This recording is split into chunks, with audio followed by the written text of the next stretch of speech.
उत्तराखंड में भ्रष्टाचार और अपराध के मुद्दों पर मचे हंगामे को लेकर राज्य की सत्ता में कांग्रेस और भाजपा के बीच न केवल राजनीति के मोहरे बदलते रहे, लेकिन भ्रष्टाचार, अपराध और सामाजिक मुद्दों ने राज्य की तस्वीर को भी हिला दिया। राज्य के कुछ मुद्दों को लेकर टीवी 24 पर वरिष्ठ कांग्रेसी नेता शेख अब्दुल अजीज कुरैशी से हमारे संवाददाता आरिफ खान ने खास बातचीत की। सुनिए क्या कुछ कहा उन्होंने। उत्तराखंड बने हुए 24 वर्ष पूरे हो चुके हैं। जो सपना उत्तराखंड वासियों ने देखा था, वो सपना धरातल पर किस तरीके से पूरा होता हुआ दिखाई दे रहा है, जानने के लिए हमारे साथ सामाजिक न्याय की हमेशा लड़ाई लड़ने वाले शेख अब्दुल अजीज कुरैशी, जिन्होंने जनता के हितों के लिए हमेशा धरने दिए, आंदोलन करे और मांग उठाई जनता की शासन प्रशासन से। इस तरीके से उत्तराखंड का सपना उत्तराखंड वासियों ने देखा था, वो सपना कितना पूरा हुआ, क्या हमने खोया, क्या हमने पाया। आज 24 वर्ष पूरे हो चुके हैं, 25वें वर्ष में उत्तराखंड लग गया। मौजूदा हालात क्या है? प्रशासनिक अधिकारियों की चरागाह बन रहा। मुख्यमंत्री लाख कहें, मंत्री लाख कहें, हम जीरो टॉलरेंस पर काम कर रहे हैं, लेकिन वो सब के सब भ्रष्टाचार के दलदल में डूबे हुए हैं। कड़वी सच्चाई है। बिजली की निर्भरता सेंटर पूल पर है।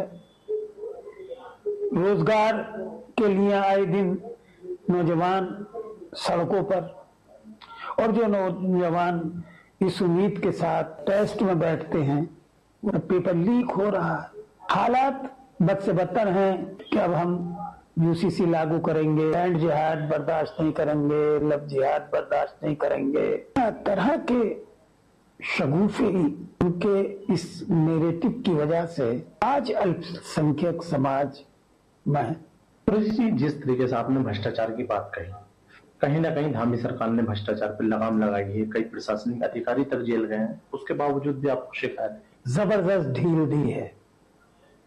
कोई सुनवाई नहीं है। जो जैसा चाह रहा वैसा कर रहा, अपनी मर्जी से पोस्टिंग करा रहा है, अपनी मर्जी की जगह तलाश कर रहा है। जिस तरीके से नकल विरोधी कानून आया, उसके बाद तो कहीं ना कहीं न्याय मिला है छात्रों को, उसके बाद भी तो कुछ ना कुछ तो होना चाहिए। इतना बड़ा स्कैंडल है ये। अंकिता भंडारी का मसला है, कहाँ है? और आए दिन गंभीर दुर्घटनाएं इस प्रदेश का मुकद्दर बन चुकी है। डंपर रूपी इंसानी दुश्मन इंसानों की मौत के लिए बहुत बड़ा जिम्मेदार मान रहा हूं। एक तरफ सड़कों पर इनका कब्जा है, सड़कों पर इंसानों की जान ले रहे हैं, तो दूसरी ओर नदियों की कोख को बांझ कर रहे हैं और सिर्फ ज्यादा से ज्यादा नफा। और उसके पीछे भी प्रशासन की नाकामी जिम्मेदार है। हमने कहा प्रशासन आज नहीं सुनता है। आज आप देख रहे होंगे लगातार जनता दरबार लग रहे हैं प्रशासन के, उसमें आपने बात क्यों नहीं रखी अपनी? नहीं, हमारा जाना नहीं हुआ। जो जा रहे हैं उनका अच्छे एक्सपीरियंस नहीं है। ठीक है, जनता दरबार लग रहा है और जनताओं की समस्याओं के समाधान के लिए ये जनता दरबार लगते रहे हैं, अच्छा है, अच्छा कदम है।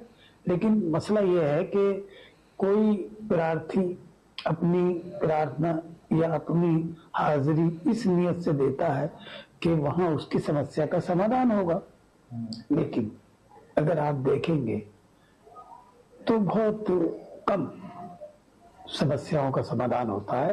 सर, जिस तरीके से उत्तराखंड शासनादेश में भी है कि निजी फैक्ट्रियों में 70% रोजगार स्थानीय लोगों को मिलेगा, मगर सरकारें चाहे वो एनडी तिवारी की रही हो, आपकी, आप कांग्रेस से नेता हैं, या भाजपा की रही है, मगर इसे धरातल पर कहीं लागू नहीं हुआ, जिससे स्थानीय लोगों में बेरोजगार की समस्या आज भी ऐसी ही खड़ी है प्रदेश बनने के 24 साल बाद। उद्योगपतियों से चंदा लेना, सुविधाओं हासिल करना, करते हों और कर रहे हैं, वो किस मुंह से और किन आंखों से ये कहें और देखें कि 70% किसी भी फैक्ट्री में 20% भी नहीं मिलेंगे आपको, 30% नहीं मिलेंगे आपको, ये ढोल पीटा जाता है और बेरोजगारों के साथ छलावा है। रहे और वरिष्ठ कांग्रेसी नेता हैं